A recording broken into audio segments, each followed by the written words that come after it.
Senior सहाफ़ी और तजियाकार हामिद मीर के मुताबिक पाकिस्तान तहरीक इंसाफ का कमाल यह है कि आज की सियासत में फ़िलहाल कोई कमाल नहीं दिखा पा रही। इस जमात के रहनुमाओं के बड़े बड़े दावे सुनकर ये शेर याद आता है, ये दिल अजीब है अक्सर कमाल करता है, जो अब जवाब जिनका नहीं वो सवाल करता है। तहरीक इंसाफ के बानी चेयरमैन इमरान खान 2 साल से जेल में हैं। उन्होंने जिस साबित कदमी से जेल काटी उस पर तो मुखालिफिन भी उन्हें दाद देने पर मजबूर हो गए हैं, लेकिन तमाम तर मकबूलियत के बावजूद उनकी जमात इमरान खान की रिहाई के लिए कोई तहरीक चलाने में नाकाम रही है। कुछ दिन पहले तहरीक इंसाफ ने इमरान खान की रिहाई के लिए एक और तहरीक चलाने का ऐलान किया और कहा कि इस तहरीक का क्लाइमैक्स 5 अगस्त को होगा। 5 अगस्त का सुनकर मैं हैरान भी हुआ और परेशान भी हुआ।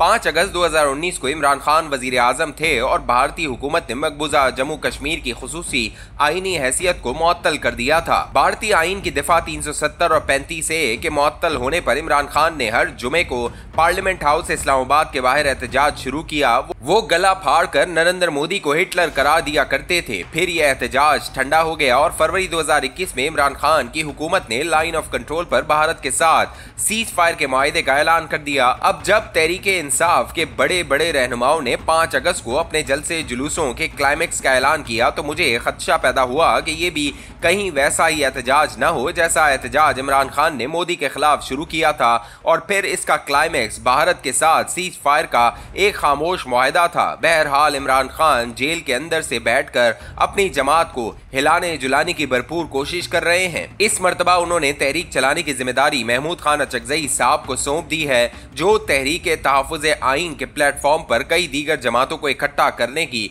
कोशिश में है। इनकी एक कामयाबी यह है कि वो इस्लामाबाद की सियासत के एक मुतहरिक किरदार मुस्तफ़ा नवाज खोखर को अपनी तहरीक तहफ़्फ़ुज़ आइन का नाइब सदर बना चुके हैं। कुछ नाकदीन का ख्याल है कि तहरीक चलाने की जिम्मेदारी महमूद खान अचकजई को सौंप कर इमरान खान ने अपनी ही जमात पर अदम एतमाद किया है, क्योंकि इनकी जमात कुछ अरसे से शदीद अंदरूनी खलफशार का शिकार है। कहा जा रहा है कि दरअसल तहरीक इंसाफ ने अपनी हिकमत अमली तब्दील की है। इस मरतबा इस्लामाबाद पर चढ़ाई करने के बजाय खैबर पख्तूनख्वा में एहतजाज किया जाएगा, जहाँ अवामी गम गुस्सा और बेचैनी उरूज पर नजर आ रही है।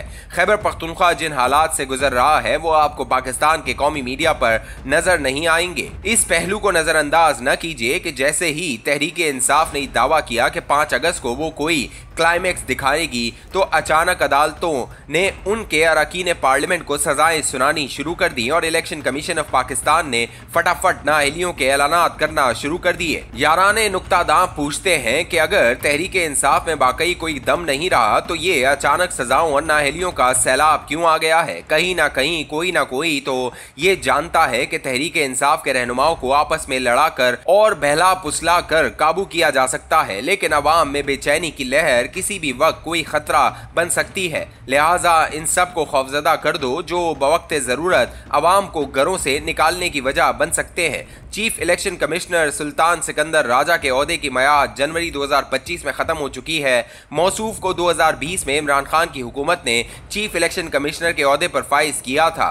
31 जुलाई 2022 को इमरान खान के हुक्म पर पंजाब असम्बली में सिकंदर सुल्तान राजा के खिलाफ एक करारदाद मंजूर की गई, जिसमें इन्हें चीफ इलेक्शन कमिश्नर के ओहदे से हटाने का मुतालबा किया गया। ये करारदाद ही उनकी ताकत बन गई, क्योंकि बहुत से ताकतवर लोग ये जानते थे कि अगर इमरान खान को हुकूमत में वापस आने से न रोका गया तो फिर वो ताकतवर अपने ओहदों पर नहीं रहेंगे। ये तहरीक इंसाफ का कमाल था कि सुल्तान सिकंदर राजा को चीफ इलेक्शन कमिश्नर के ओहदे पर लाकर बिठाया भी और फिर निकालने के लिए जोर भी लगाया। राजा साहब ने फरवरी 2024 के इलेक्शन में अगले पिछले तमाम हिसाब बराबर कर दिए। अब उनके ओहदे की मियाद पूरी हो चुकी है। इलेक्शन कमीशन के कुछ दीगर अरकान के ओहदों की मियाद भी पूरी हो चुकी है। लिहाजा ये सब हजरात बड़ी आन शान के साथ अपनी अपनी कुर्सी पर बरजमान है। आइन के मुताबिक नए चीफ इलेक्शन कमिश्नर का तकर्रुर वजीर आजम और अपोजिशन लीडर को बाहमी मशवरे से करना है, लेकिन अपोजिशन लीडर उमर अयूब खान का दावा है कि चीफ इलेक्शन कमिश्नर साहब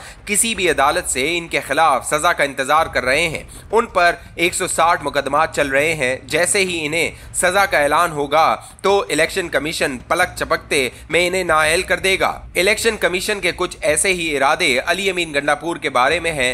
गंडापुर के लिए सजा और नाअहली किसी तमगे से कम न होगी, क्योंकि जुनेद अकबर इन्हें बहुत मुतनाज़ा बना चुके हैं। आजकल बैरिस्टर गौहर खान की जेब में अपने अरकान पार्लियामेंट की एक फहरिस्त मौजूद रहती है, जिनके बारे में इन्हें खदशा है कि ये सब नाअहल हो जाएंगे। पिछले दिनों गौहर साहब ने चीफ जस्टिस याया अफरीदी से खामोशी के साथ मुलाकात की और दरख्वास्त की कि इन्हें इंसाफ दिया जाए। चीफ जस्टिस ने गौहर साहब को किसी यकीन दहानी के बगैर वापस भेज दिया। उमर अयूब खान ने भी चीफ जस्टिस साहब को एक खत लिखा है, लेकिन लगता है इलेक्शन कमीशन रुकने वाला नहीं। सुल्तान सिकंदर राजा तो अपनी बका की जंग लड़ रहे हैं। 1970 के इलेक्शन में एक बंगाली जज justice Abdul Sattar election commission के सरबराह थे। इलेक्शन अवामी लीग जीत गई थी। कुछ अरसे बाद जब बांग्लादेश बन गया तो अब्दुल सत्तार नए मुल्क के नायब सदर और फिर सदर बन गए। सुल्तान सिकंदर राजा को भी किसी बड़े ओहदे की तमन्ना है। अब किसी बड़े ओहदे के बगैर जीना भी महाल लगता है। जब इस किस्म का खौफ जहन पर छा जाए तो फिर दूसरों को खौफजदा करना बका का तकाजा बन जाता है। तहरीक इंसाफ वालों के लिए सजा और नाअहलियों का सैलाब बता रहा है कि सब अच्छा नहीं। जब बड़े बड़े ओहदों पर बैठे हुए लोगों के इक़दामात के पीछे किसी खौफ के साए लहराते नजर आएं तो फिर दुआ करनी चाहिए कि ए अल्लाह हमें दुनियावी ताकतवरों के खौफ से निजात दिला। कोई माने या न माने, लेकिन खौफ की हुकूमत देर पा नहीं होती।